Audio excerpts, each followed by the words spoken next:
everybody. Very happy to be live with Philippa East. So happy to be live with Philippa East. Do you want to start us off with an introduction to you and your books? Yeah, absolutely. So, good evening, everyone, and basically lovely to see you and lovely to be here in the UK Crime Bookshop. I was going to say book club.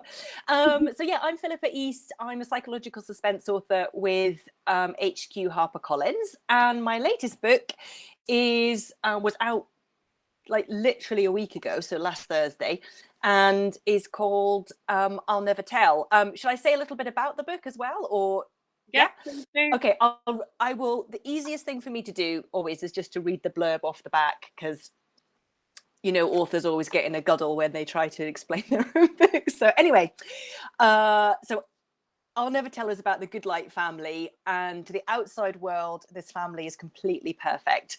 Julia is a lawyer and Paul is a stay-at-home dad who's dedicated his life to supporting their daughter Chrissy, who is a incredibly talented violinist. But on the night of a prestigious music competition, which has the power to change everything for Chrissy and her family, she goes missing. She puts on a jaw-dropping performance and then in full public view just completely disappears. And suddenly every single crack, every single secret this family is hiding risks being exposed, because the Goodlights aren't perfect, not even close. It's such a good introduction. The reason I'm so excited to interview you is I first discovered your books with Little White Lies on a trip to Lincoln. Oh, really? Yeah, it said it was a local author, and Lincoln is at the town of my birth on my passport. And Oh, that's lovely. the first time I ever set foot in it when I went to see I went to see it about a few years ago now. And I went to see it for the first time and discovered it. Oh, it is a lovely city, and was it the Waterstones that you went into, or a different bookshop or something? Possibly. I would imagine it might have been Waterstones. Yeah. They've been super, super supportive and really helpful. So, yes. And I was like, I do love a local author. Very excited. Big up Lincolnshire. Although I will add, it was literally the first and last time that I think I've been. Well, hopefully I will go again, but it's yeah, come back. Look me up. Say hi. Come for tea. First time ever. So nice. I didn't think it could be on my passport without setting foot in it at least once. yeah, like got to validate that. Yeah, possibly. We've got some hellos. Daniel McBreakneck said hello, and so has Mills, Pixie, and Sam. Hi, Daniel. Hi, Mills. Thank you for your lovely comments over the last week as well. Like, super appreciated. So Chrissy's a violinist, and you are too. Right? This is true. So obviously I'm not as good as Chrissy, right? I never was. But yeah, I played violin from the age of probably about 8, which was something that was, introduced through our school. Various kids got to try out a musical instrument and I got to try out the violin. And then I played all the way through school, really, and into the first year of university. Well, no, actually not the first term of university. And I was like, no, I'm going to go to the pub instead. So I played in orchestras and things throughout that time, and then I gave it up, kind of at university, and then didn't play for like a decade and a half, really. And then my spouse and we formed a folk duo, and we gig around the Lincolnshire folk scene. And I thought maybe I could bring my violin as part of that act. So now I play violin in our folk duo, and so that's kind of how the violin is in my life now. And it was really fun to write about playing the violin and put all of that in a book and use some of that kind of quite niche knowledge. Yeah. Yeah, I was gonna say, is that why you chose to give her the violin as her instrument? Because she had that kind of knowledge of Yeah, I mean, I think I was that. I mean, to give you a little bit of background, I wrote. Um, so I had a contract with HQ for books 3 and 4, so another 2-book contract, and I wrote an entire book 3, and it was again a sort of family psychological thriller, and in that one, there was a child who was a swimming prodigy, and for various reasons, this whole book just didn't didn't work, and I ended up binning it, and then moved on and wrote this book. So I think I was interested in this idea of having a child star and the relationship between a child star and her family, or the sort of parental dynamic as well. Like the whole thing about pushy parents, and how much does that dynamic come into things. And yeah, and then I think it in my head she was a violinist, and that was that, and it was more like, oh, and I happen to play the violin, that's handy, sort of thing, rather than the other way around, I think. what else can you tell us about the story without giving away too many spoilers? Because it's really hard to talk about. Yeah, spoiler. What else can I tell you about the story? That's a really good question. So so I suppose one of the things I could talk about a little bit, which is I guess it's potentially a little bit of a Marmite element to the book, which is the narrative structure. So it's written in 2 different points of view, which again is not hugely uncommon for a psychological thriller, obviously. So in the case of I'll Never Tell, it's partly in the point of view of Julia, who is the mum of Chrissy, and it's partly in the point of view of Paul, who is the dad, or technically the stepdad. And and then I was like, oh, like as if that's not complicated enough, right? So what I'll do is I'll write Julia's point of view in the first person, and I'll write Paul's in the third. And and then and that wasn't complicated enough either. So I thought I'll do Julia's in the present and then Paul's in the past.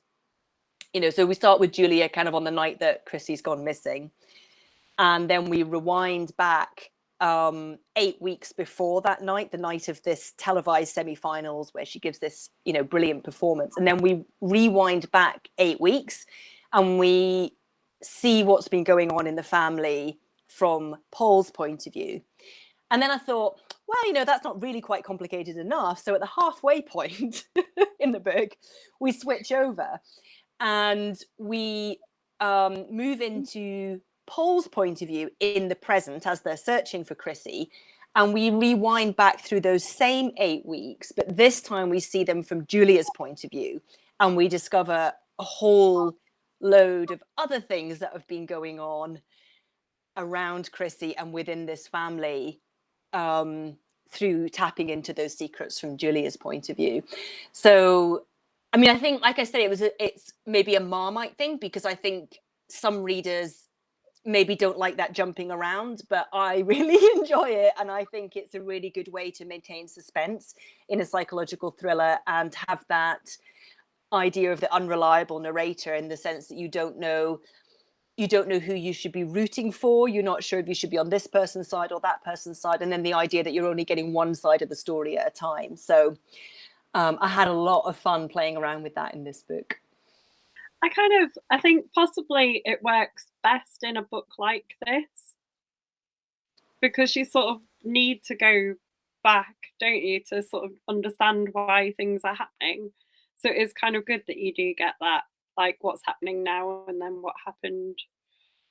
Yeah, that's very much how I wanted to set it up, in that I wanted to open with the, what seems to be this pinnacle moment for the family. It should be a really, you know, she performs brilliant. Chrissy performs brilliantly. It's not like she kind of goes on stage and then messes everything up. It's like she's basically tipped to win this massive competition, and then then she's gone. So the idea of, like, yeah, then rewinding back to start to piece together and join the dots and follow the clues and breadcrumbs as to, like, what has actually triggered that. yeah, that was so it's kind of, it's the search for Chrissy, but it's also, well, like I kind of said in the blurb, it's kind of unearthing all the secrets that have been bubbling under there the whole time, and that Chrissy's disappearance is effectively the symptom of. Mills is agreeing. She says it helps understand the character's motivation in specific circumstances, which she doubt you'd get if it was told from the point of view of a single character. Yeah, yeah, especially in a family story, I think, because the thing about families is they're a system, aren't they? And everybody has a slightly different perspective into what's going on in that within that group of people, isn't it? Like, how many times has like your mum got a different narrative about, like my narrative about what my childhood was like is probably not the same as what my mum's narrative about what my childhood was like. So I think that sense of different, and yeah, and that kind of fascination that even within such a tight community, or such a tight, everyone's under the same roof, but no one's having the same experience, and no one, people are hiding things from each other, and no one's got the full picture. Yeah, I'm actually the book that I'm working on now, because all my books so far have been multiple point of view. Again, partly probably because it's quite common in the psychological thriller genre, and also, like you say, Mills, it kind of, with these kind of stories, it often works well. But I've almost like set myself the challenge to write in a single point of view, and actually, it's like I'm trying to figure out, like, can I actually tell the whole story just through one character's eyes? And if I'm going to do that, how do I do it? How do I give her, my protagonist, access to all the information that the reader needs in order to, to get access to everything that's going on in the plot?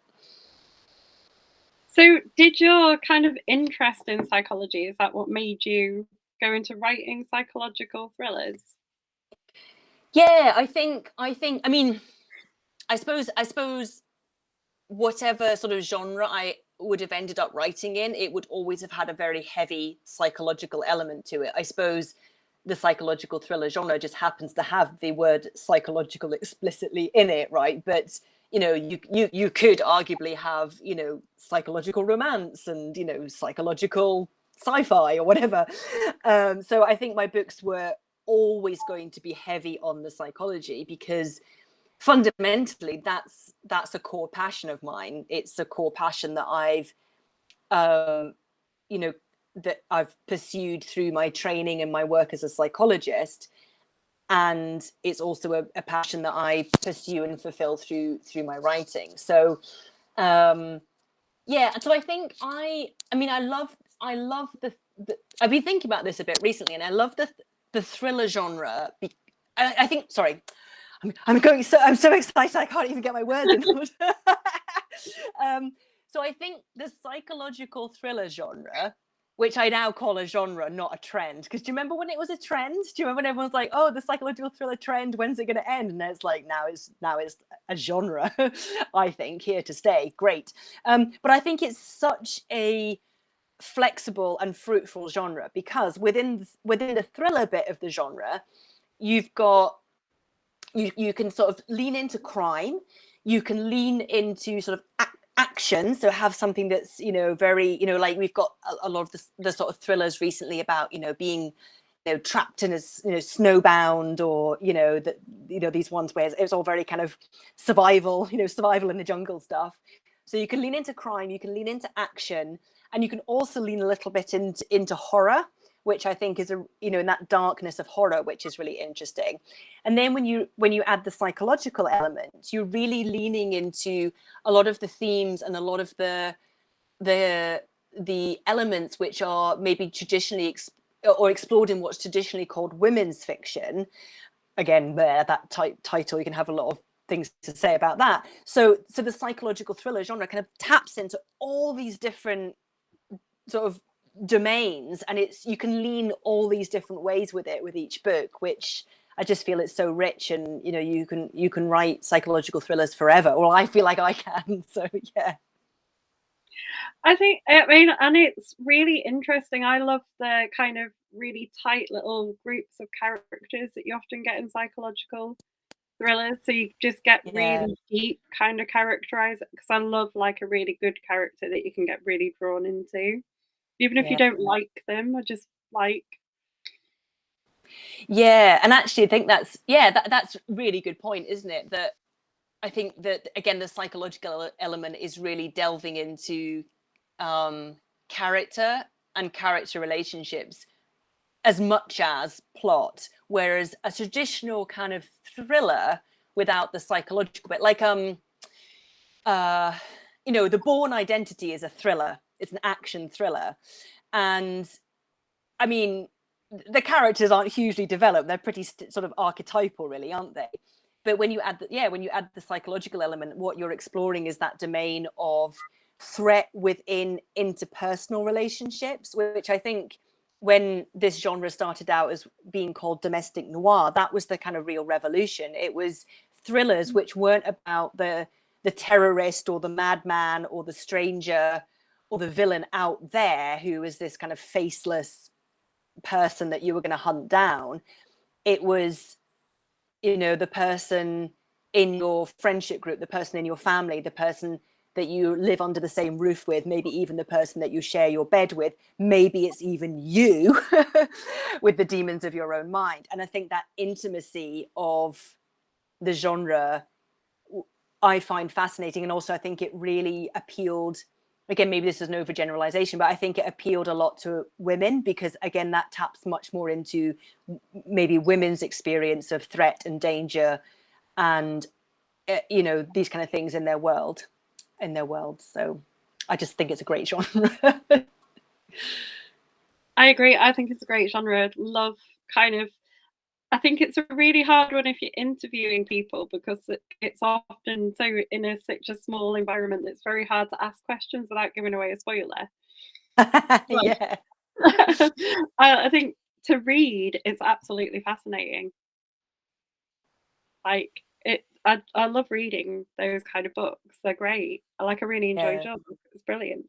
Um, Mills has said, given psychology is such a huge part of your life, do you think you'd ever step outside that? She's not complaining. She loves it. Just curious. Just to clarify, Mills, do you mean sort of stop practicing as a psychologist, or do you mean step out of it in terms of my writing, as in write something which isn't psychology based? I'm going to guess writing, but you could say for both. So I think in terms of writing, I think, like I say, I'm still mining the psychological thriller genre a lot, because I feel like there's just so many stories that I want to tell that still fit very much within that category. I think if if I were to sort of change genres a bit, it would probably still be on the fringes of the psychological thriller genre. So I would either lean much more into psychological horror writing. I was traumatized by horror films growing up in the 80s, but I rediscovered my love for specifically psychological horror rather than, kind of slasher, jump scares horror. So that's something that interests me. And that's just kind of pushing the idea of jeopardy and threat and darkness and disturbingness, it's just pushing it to the extreme, really. So that would be one way that I might go. And my next book, which is due to come out in 2024, and that is with my editor, like literally as we speak, I've sort of lent a little bit more into the kind of creepiness. So that's been fun. And then I think the other direction that I would lean would be into the sort of speculative Black Mirror type space, which again really fascinates me, this idea of things sort of on the edges of reality as we know it. So, and I feel like I'm sort of waiting until, because I think there are lots of great books out there in that genre, like Louise Mumford's Sleepless and Safe House, Guy Morpus with Black Lake Manor, these kind of books, S.E. Moorhead with Witness X. I love those kind of books. and I'm kind of watching where the trends go and seeing if there's a time when readers might be ready for one of those books. So yeah. So, but I don't think I would ever. I can't imagine writing. I'd be terrible at writing romance, for example. I'm far too like dark and disturbed, and yeah. So I think I'm still going to be in this vein for quite a while. I was just about to ask you if you'd read Witness X. I was going to be like, Yeah. it's such a good Yeah. book. I've also read her second one, which I think she has just got a publishing deal for. So yeah, I don't know what it's going to be called when it comes out, but watch out for that. The next book by Essie Moorhead or Sarah Moorhead. Better than the first one, isn't it? I've read the second one as I well. mean, I can't really compare them. I like them I both. stalker Yeah. slightly because I love it. Witness X was so incredible. Yeah. Yeah. Yeah.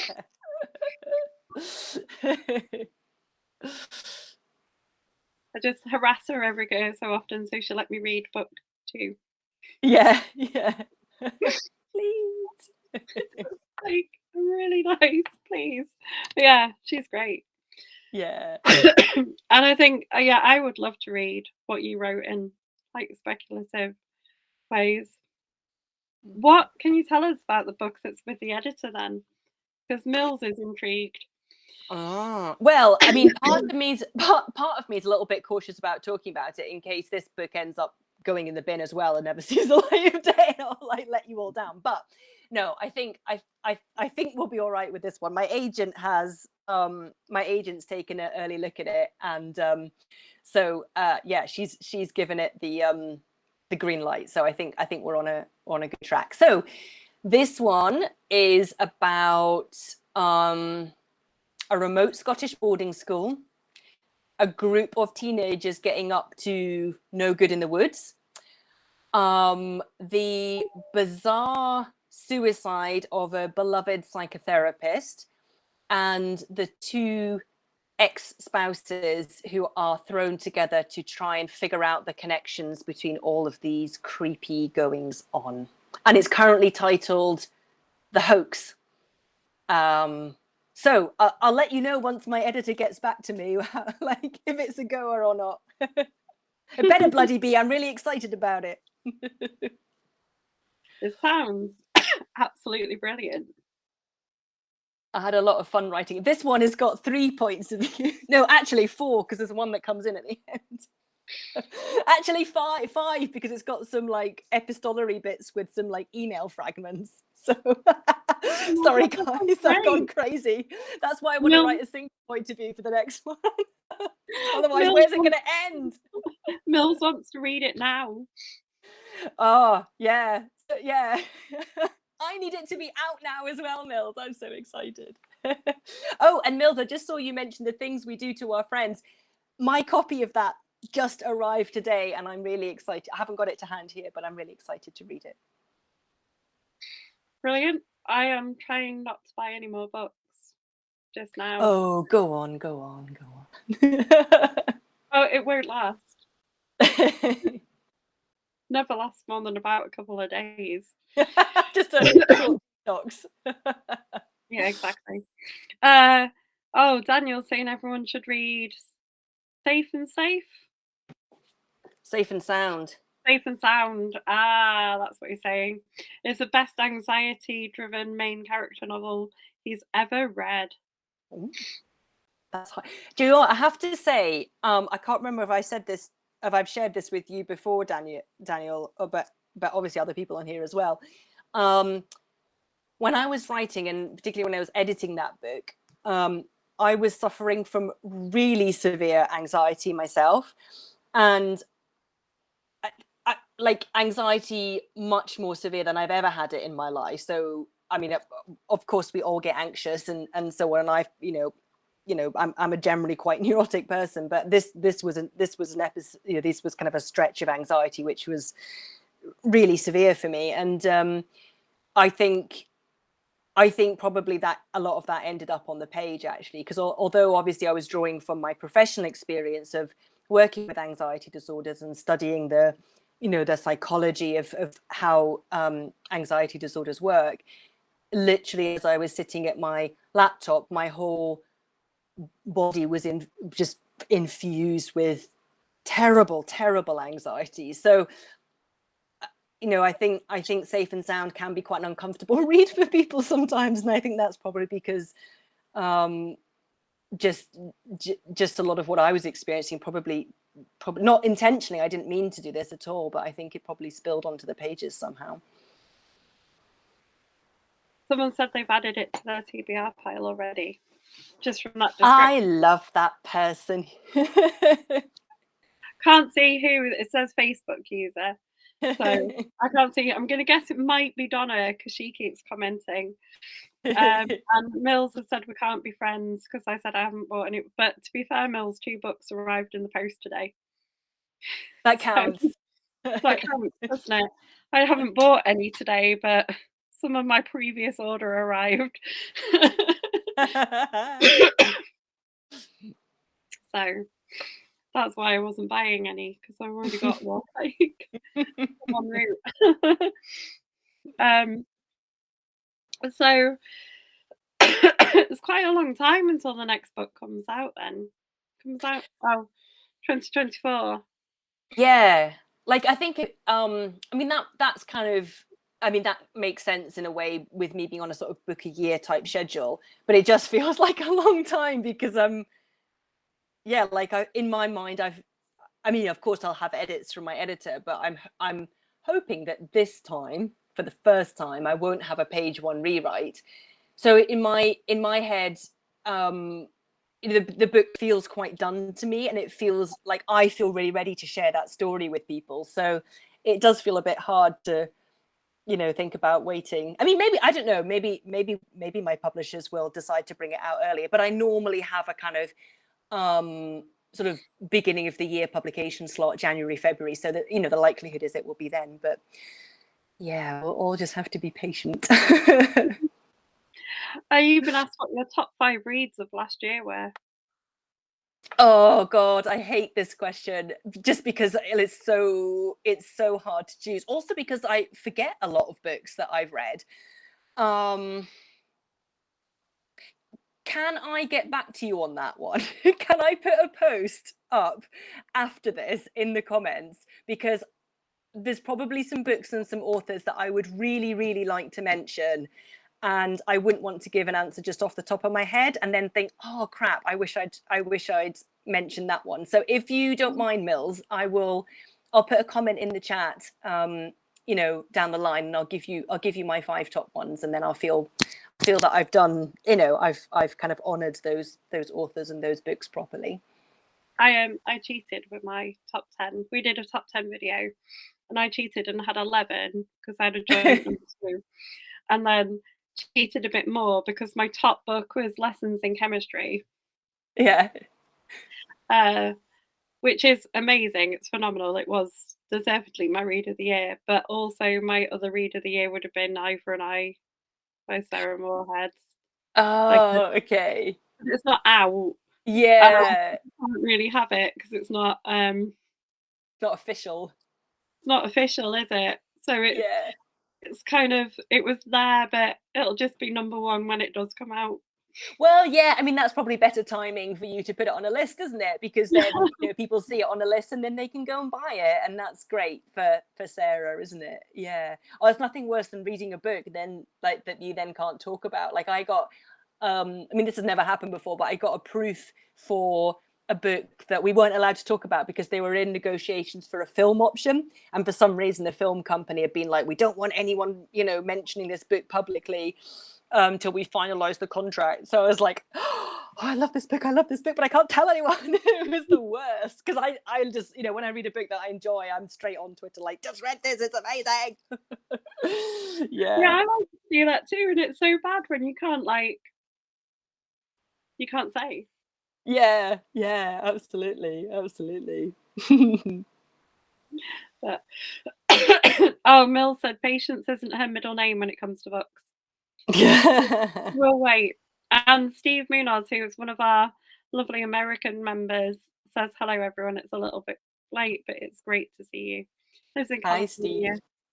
Oh, so I should mention there that although I'll Never Tell is out in the UK now. I think it's coming out in the States at the beginning of May. So it's not out there yet, but will be in a few months' time, basically. We could probably help Steve. If not, it's a friend of the group. Mill says it's like she's almost glad she doesn't get AALC. She thinks she'd go mad. Oh, I love it. Like, I literally can't believe that my job involves getting free books. I'm just like, this is amazing. I just love it. I love it. Every time my agent or my editor emails me, like, would you like, I know you're very busy, and, just say no if you, and, would you? And I'm like, yes, give me it. I'll do all the books. Yeah, exactly. If Netflix called and were adapting one of your books, what character would you like to play? That is a great question. There's probably a difference between who I'd like to play and probably who I'd be best suited to play. So I'd probably be best suited to play the kind of most flawed characters. Like someone said to me in Little White Lies, who's the character that you most relate to? And I was like, Anne's really bossy and controlling older sister Lillian. So yeah, I probably, if my three books in Little White Lies, I'd probably play Lillian, who's annoying, and in Safe and Sound, I play Jen with her anxiety disorder. Jen is the housing manager who has to investigate Sarah Jones's mysterious death. And in I'll Never Tell, I'm probably not as glamorous as Julia. I'm definitely not as rich as Julia, but yeah, I'd probably play Julia. Not unless I was going to. No, well, I mean, she's 16 and I am 41, so I think it might be hard. And yeah, I don't think I want to go back to being a teenager again. Yeah. So yeah. You in no way look like you're 41. I don't think I look like I'm 16 though. No, but you don't. I suppose it's amazing what they can do with CGI these days. You never know. No 16-year-olds are ever played by 16-year-olds. That's true. They're usually about 25 or something, aren't they? Yeah, or like really old, like the guy in The Breakfast Club who plays a teenager but looks like he's 42. Yeah, yeah. I caught a snippet of a program the other day, and I thought that it was two characters that looked like they were contemporaries, and then like at the end, like by the end of the scene, I was like, oh, that's supposed to be his mum. I was like, this is really weird. You're getting very complimented about your age. Oh, thank you. It's amazing what the filters on Facebook are. Oh dear. You are younger than me, and I definitely feel my age. It's been a long week. Yeah. One of our favourite book group questions to ask, while you're here and you're answering all of our questions, is have you ever acted out a scene as you've written it? Oh,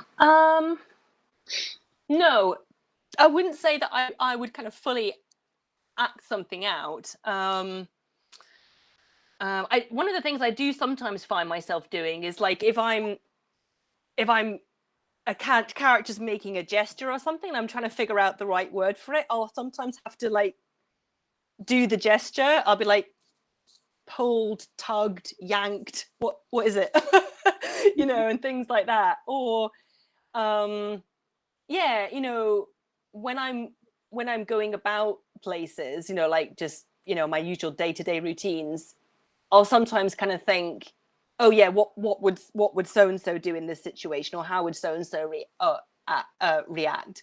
But yeah, I've never acted things out. I could totally see that helping. And I think I probably do a huge amount of visualization in my head. So I know some people like don't have like internal mental imagery, and I think it's probably a spectrum that some people have that quite strongly, and then all the way to not having that at all. But I can visualize things quite strongly. So scenes will often come to me like it's almost like I'm watching the movie of it, and I'll be almost transcribing it from there. So yeah, that's probably my version of that. Yeah, but maybe I'll try it. Maybe it'll be fun, like jumping around my writing. Yeah. I don't picture things really. But yeah, we've got some brilliant answers from authors. People have Mm. tied their husbands up to see if they can escape and put themselves in boots or cars to see what it'd be like. And Oh, that sort of thing. Yeah. yeah, we've had all sorts of like, That makes me think of I don't know if any of you have come across the fair what's it called, the trauma fiction group on Facebook, which is basically where authors um ask kind of medical and other specialists about like gunshot wounds and things like that. And some of the questions are just like really funny. It's kind of like, right, so if I like rip someone's leg off at the knee with a garden rake, how many hours could they potentially live for?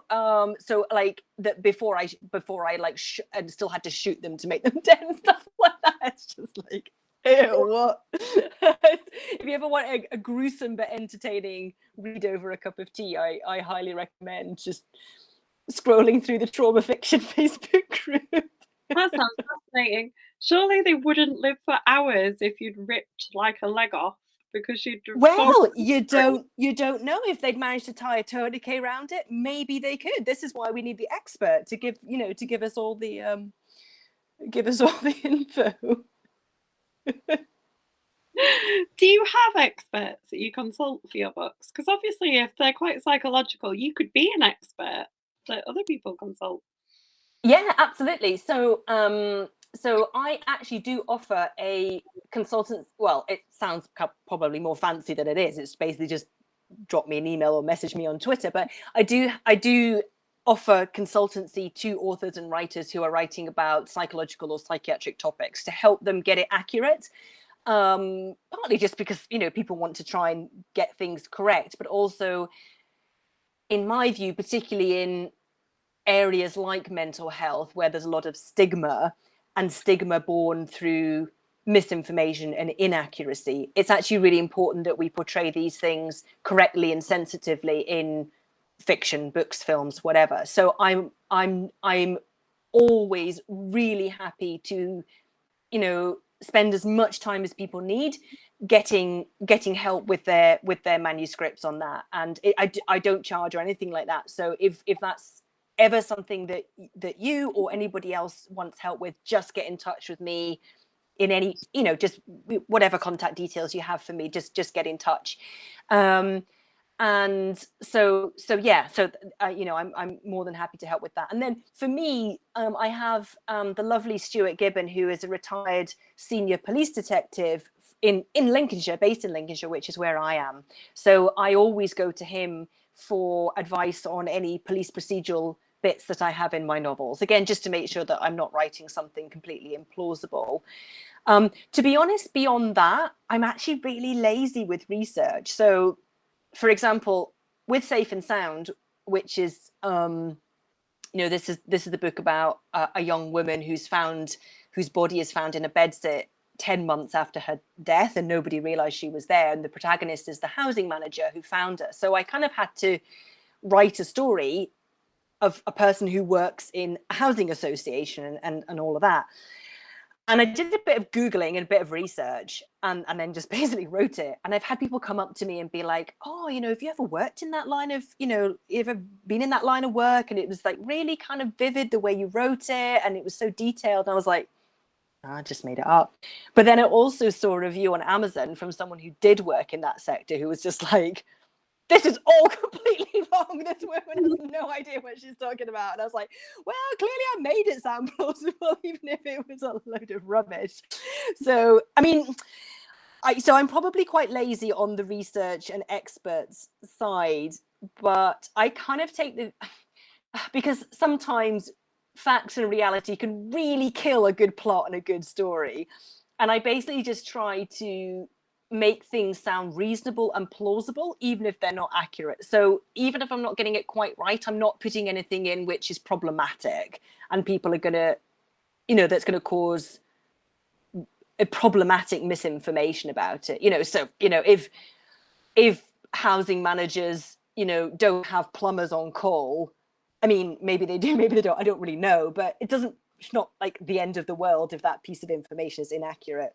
Well, from my point of view, exactly, artistic license mills. But again, like I say, with things like, there's other areas where things are more sensitive, and actually we do need to be careful about getting things right, I think.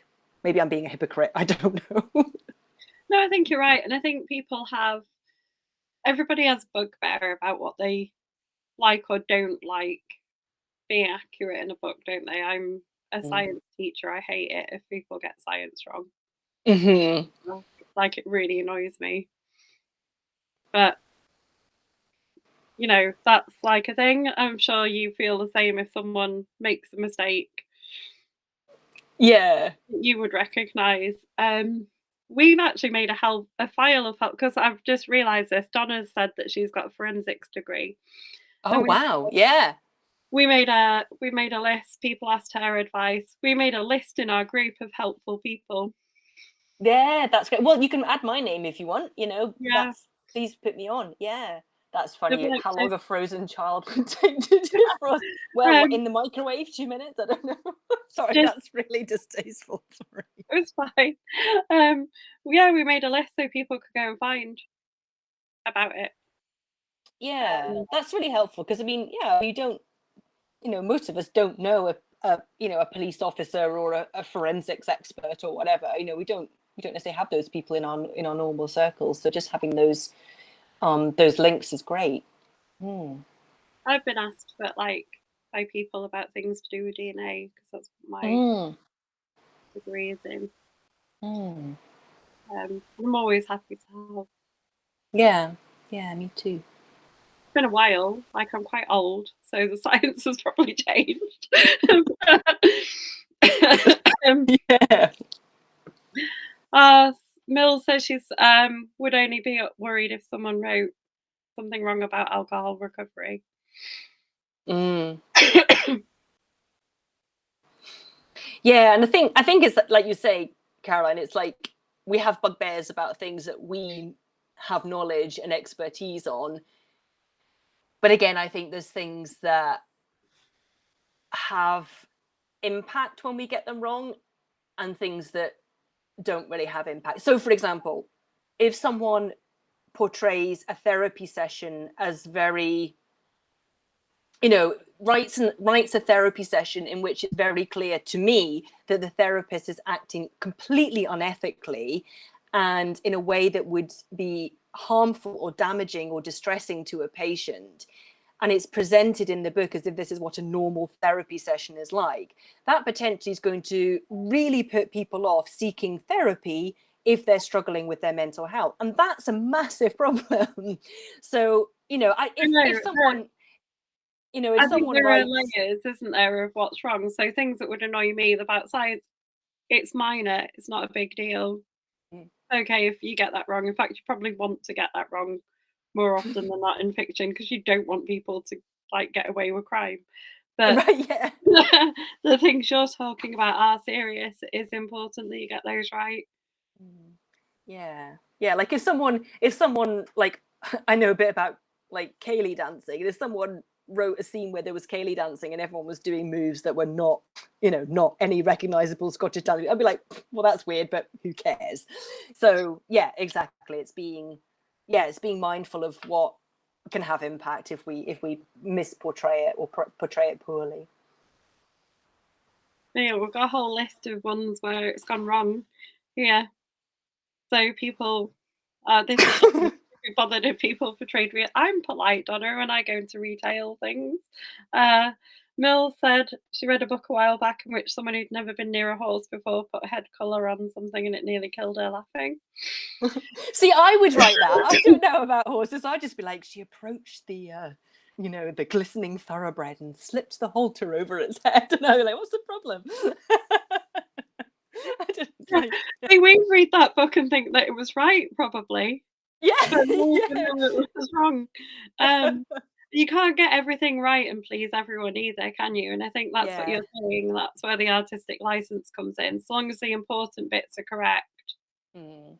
if the other things are a bit Yeah. it's a And you good like, story, you're willing to go with it, aren't you? You know, most people are. yeah. And like, you know, it takes so long to write a book anyway that if you try to research every single in and out of everything, you know, it would just take too long. Like, so, you know, you can't, like, you know, you could go like, oh, okay, what color are the chairs in the crematorium in Clapham? You know, it's like you could take a trip and go and visit and go and check what color the chairs are. You could just put brown chairs, and like probably no one's really gonna care. Yeah, so How long does it take you to write a book then? interesting. Yeah, I mean, I suppose that so the schedule that I'm on is a book a year, and that actually feels quite comfortable to me. Probably because you know these days I work just part time in the psychology practice. I don't have any other like I don't have kids to look after. I don't have any other major commitments or responsibilities. So that does give me, you know, which is a real privilege. It gives me a lot of time to focus on writing. So I know that for other people that might be, you know, quite a hectic schedule, but it feels kind of comfortable for me. And yeah, going the reason I didn't have a book come out in 2022 is because that's the one that went in the bin. So if you're wondering like, well, why is there a gap? That's the binned book. Okay. um, so so in terms of how long it takes me, I think I usually am brewing the idea for quite a few months, and that'll be while I'm working on the previous book, and so on. So I'll be sort of doing my ideas generation and all of that for probably 6 months or so, in little bits and pieces, and then I'll probably, once the time comes, I'll sit down and do much more focused sort of idea brainstorming and like really try and pin everything down. And then in terms of my first draft, I actually write really, really, really quickly and very, very, very dirty. So I normally try and write about 2,000 words a day, which means, I mean, I normally kind of write 4 to 5 days a week alongside the psychology. And so I probably can get a first draft done in 2 months or maybe at the outset 3 months. And then I'll basically just spend the rest of the time from then until I need to hand it into my editor, just redrafting and redrafting and redrafting. So because I write such a messy first draft, I tend to do a lot of editing. So yeah, I mean, like I say, overall probably it will be about a year, but both ends of that will overlap with the other books. So again, when I'm going through the editorial process with my editor, I'll be brainstorming ideas for the next book. So that kind of, you know, that 5 or 6 months will be kind of overlapping. You've been asked if you binned a book in 22. Did it make you more nervous about this one? I probably say it was the low point in my rating career so far. And I'm expecting that I'll have another, you know, bad time when, you know, a book's not working or I'm really struggling with a book or I've got complete block. Um, but it was really difficult because well, it was difficult for a number of reasons. One is that I'd really enjoyed writing the book and I'd been quite excited about it. Um, and so when I shared it with my editor, and she had such fundamental editorial feedback, um, it was it was quite disorientating because it sort of made me question, like, can I trust my own judgment on what I'm writing? Um, and and then and then there was a sort of probably a month or so when I was trying to generate ideas of how to improve the book, and it was going to need like a massive change in the plot to make it much more of a thriller rather than a kind of, what I'd accidentally written was a sort of literary family drama, which is fine, and I really enjoyed writing it, but it wasn't it was sort of supposed to be a thriller, but it wasn't. And then I tried to make it a thriller, and it turned into like a Frankenstein monster. And there was a point where I was trying to generate new ideas to be solutions to how to kind of bring this book together and make it work.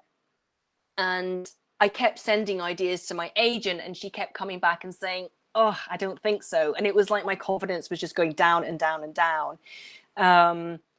And I actually had to kind of really like get my writing friends around me at that point to just like boost me up and be like, "No, we believe in you, Philippa. You are a good writer. Like, don't worry. Like, it's going to be fine." And what happened in the end was, because it was a 2-book contract, I'd already got an idea for my next book that I'd shared with my agent a little bit and so on. And that was a bit like what I was saying before. That was already bubbling quite a lot in my head. And in all this back and forth with my editor and my agent, at one point my agent just said to me, "Look, do you think you would feel better if we just dropped this book and you just moved on with the next book, or that, you've already, because I think I'd actually already done about 40,000 words of it already, like in a very rough draft." And I remember just feeling this huge sense of relief when she said that. I was like, "Oh my God, yes, please, thank you." so so then it was a case of moving on to the next idea, which I felt more confident about generally. And yeah, and then that still did take quite a bit of back and forth to get right, but it felt more like it was working from the get-go. So I think it was really difficult, and I had to kind of get some really good cheerleading and peer support to get my confidence back up again. Yeah, and kind of not let the kind of knockbacks from my agent dent my confidence. Because she was doing her job. She was steering me. She was telling me, like, I don't think this is going to work, and I totally trust her judgment editorially. But it was just, yeah, I really had to kind of hold on to my faith. It was literal, like, having faith. Yeah. So. And then this is the next one, and this is great. Yeah, and that's the one. Yeah, that's the one that we moved on to. Yeah. And now I'm very excited about it, and I'm not nervous about it. I'm just excited to share it with you. And so, yeah, I feel happy. I'm happy again. That's good. You've been asked if you're going to any book events this year. Ooh, well, I've got a few events lined up locally here in Lincolnshire. So I'm doing an event at Lincoln Watersons again in a couple of weeks' time. That'll be lovely. And then I'm doing an event in my local library. That'll be good. I haven't got any festivals, but do you know what? The truth is, I'm a massive introvert and a total homebody. So I'm like really crap at going away to do like a festival or something. Even though I know I get to meet lots of lovely readers and writers and stuff like that. But so I may make it out, but yeah, it takes a lot of persuading to get me to get out of my gym jams to like go anywhere. So yeah. We'll see. I'll Unless keep you you posted. Yeah. unless you're playing a folk gig. Yeah. I begrudge that, to be honest. Yeah. So yeah. So I mean, yeah. I always post about events and stuff that I'm doing on my Twitter account. So if you're wondering, then that's always a good place to look for whereabouts I'll be. Yeah. What? Someone has said you should do something. I think Kaz will agree. It's so much fun. I think that's to go to festivals. Yeah. I know. I feel like I'm missing out. Yeah, I'm not. we keep meaning to go to what's the one? What's the big one that everyone goes to? What does it begins with an H? Harrogate. Harrogate. Yeah, keep meaning to go to Harrogate, but it's only in York. It's not even that far. It's only like an hour for me on the train. I haven't really got an excuse. Harrogate. Yeah, it's really good. It's not far from me on the train. I live in Leeds, so I don't have an excuse. I go. It is good fun. I don't like people. You don't what? I don't like to go around lots of people either. I'm not not Yeah, a fan of lots of people. Um, yeah. but So it I'm not really a is worth party it. person. Yeah, Mhm. yeah. I think what I might do is maybe just come for the day, like, because I'm not like a party person. I'm not a drinker. I like to be in bed at like 8:30 p.m. So yeah. I go for a day. I Do go for a you? day and then go back, yeah. Interesting. Maybe I'll do that. Maybe I'll join you in the day tripper camp. Yeah, I think I could hack that. Yeah. And then Okay. you can, like, be sociable for a day and then go home. Yeah, and then I can have like my introvert recharge time for the next week or whatever. And then like I don't have to worry about hotels and stuff too, which is kind of handy, you know. Okay, you've inspired me, guys. Like, okay, I commit to you guys. Okay, Saturday or Sunday then? Saturday. Saturday. It Okay. finishes on a Sunday quite early, so you always do Okay, it on okay. a Saturday. Because it's like Thursday to Sunday, isn't it, I think? Yeah, well, I can't Okay. do it's always term time. I can only ever do the Yeah, Sundays. yeah, yeah. So I will book a train for the Saturday morning and then to come back Saturday evening, and then that will be perfect. Oh, I'm actually quite excited now. Yeah. And then we've got a couple of minutes left, so finish us off with a show of, like, I'll Never Tell so people know what they're going to buy. So finish off with what? Sorry, you went a bit glitchy Show there. show us off your book so that people Oh, know what they're going to buy. yes. So this is available in paperback. Obviously, this is the paperback. It's also available on audio. In fact, if you want to, because I know on Amazon you can get the little snippet of the audio to check, but if you want to listen to the whole first chapter, if you go on to soundcloud.com and then search for I'll Never Tell Philippa East, there's an audio of the entire first chapter which you can listen to, which is a nice way to kind of really decide if it's for you or not. And then obviously it's in ebook as well. And the last thing I'll just say is if you're one of the brilliant people who have already read it and enjoyed it, then if you have a moment to pop a little review on Amazon, that would be hugely appreciated. If you know, I know some people don't like to use Amazon and things, and that's fine. But you know, if you feel that you could do that, that would be great. I am banned from posting my reviews on Amazon, so mine is on Goodreads and the group. How did you get banned? Well, how did that? Like, They why? worked out that me and my dad were related and we read similar books, but we don't have similar views about books. But yeah, we both got banned. Well, because you were using the same account. No, Well, we that don't doesn't even make. have the same surname. I don't even understand that No, as it's a weird. basis on which to ban you. Oh, that sucks. But Oh, it's one less job for you though. yeah, literally can't review anything. Like, literally won't let me review anything at all.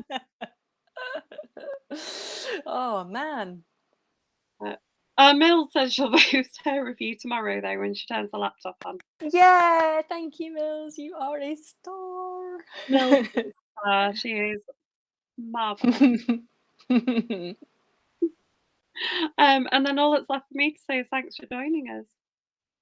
Oh, it's been an absolute pleasure. I love, well, I mean, I love talking about books and writing nonstop, but it just like for me, it's just lovely to have a chat with readers, you know, and yeah, I mean that's the kind of, it's not the whole point of writing, but it's such a lovely part of writing to share your stories with people and to chat with them, and yeah, to kind of also, yeah, to be able to give a little bit of background to, you know, what's going on. So it's been an absolute pleasure, and I'm just so grateful for you getting in touch and inviting me. You know, that was brilliant. It was a lovely surprise when my publicist emailed me, and I was like, again, I was like, yes, straight away. Well, you're always welcome.